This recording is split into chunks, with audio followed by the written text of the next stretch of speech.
it's me, Nicole. Welcome back, everyone, to the GGG Stadtbibliothek Basel online English story time. We are very excited today to have Tracy West come and share a story with us. So open your ears and listen along. Thanks, Nicole. Hi, I'm Tracy, and thanks for joining us at English Story Time. Today, I'm going to read Tidy by Emily Gravett with permission from MacMillan Children's Books.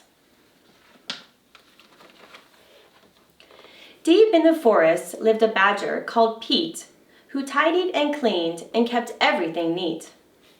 He tidied the flowers by checking each patch and snipping off any that didn't quite match.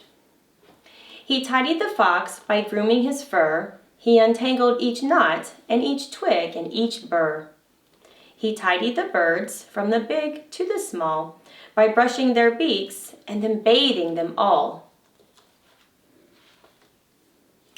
He picked up stray sticks, he swept and he rubbed, he polished the rocks, and he scoured and scrubbed. So, when a leaf fell, well,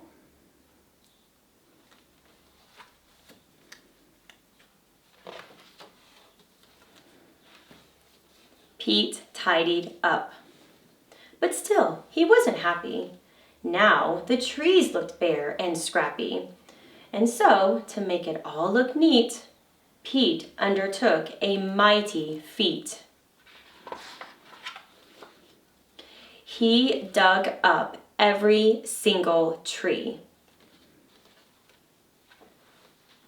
But then, when it rained, there was a flood.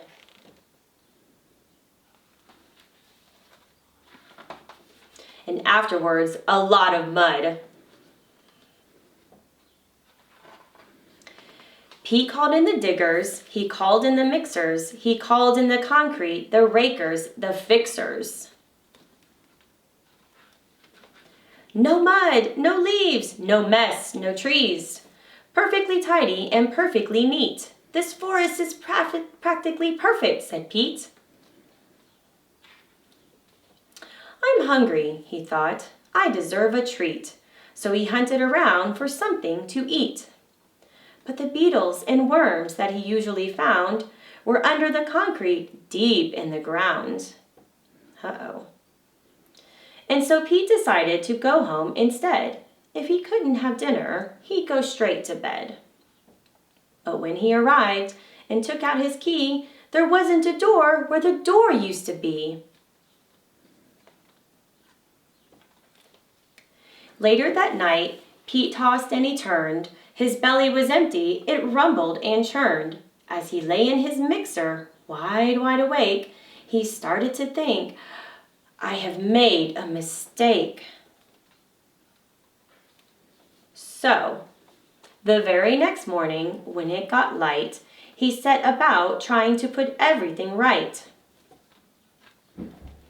Then the animals came, from the strong to the weak, and they lent him a paw or a claw or a beak.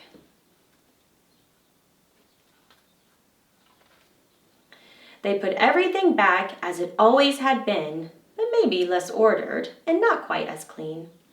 And Pete, well, he promised to tidy up less, but if he succeeded, it was anyone's guess.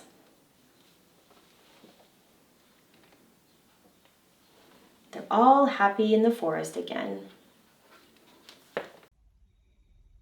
Did you hear all the rhyming words in the story? Now it's your turn.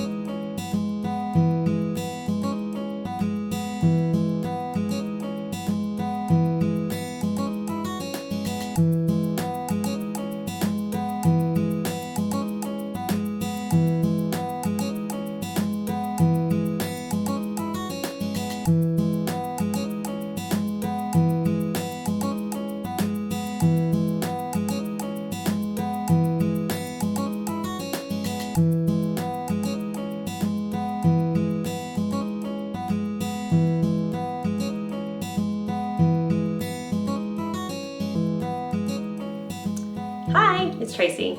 So if you have been following us this year in our story times, You know that I have been talking a lot about the planet Earth, keeping it clean, what we can do on our part to help make that happen. And we need to start when we're young, start talking to our kids, get the kids involved.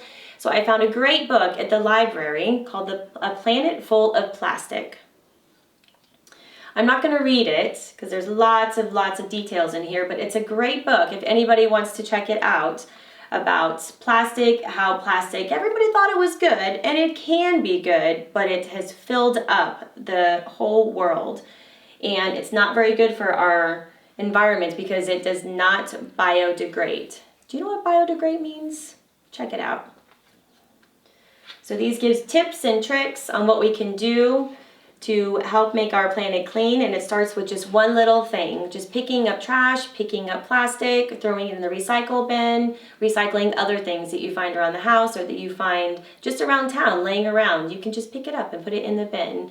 If you love your earth, it will love you back. Using plastic that you have at home, we can make today's project. Using a plastic lid, take the heart that you cut out of today's sheet, either one that you colored yourself or one that we provided for you, and glue it in the top of the bottle cap.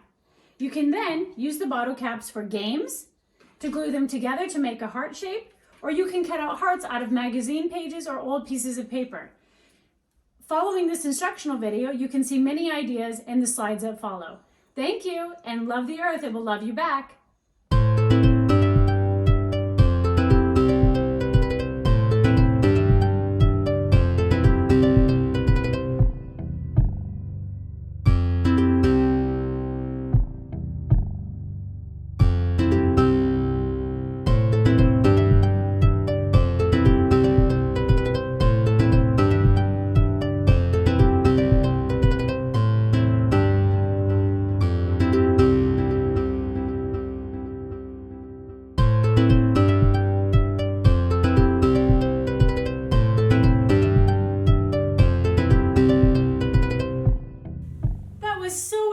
And I learned so much about how to protect our environment and what I can do to help the earth.